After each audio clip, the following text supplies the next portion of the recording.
Hello 18s, good news tayo. Congratulations dahil officially comeback na ng ating SB19 na sina Justin, Joss, Stel, Pablo at Ken at mag-entertain.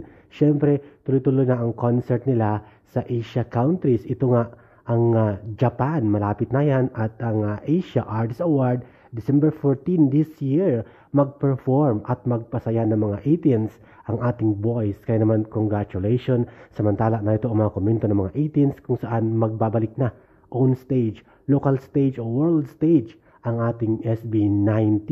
Na ito, basahin natin.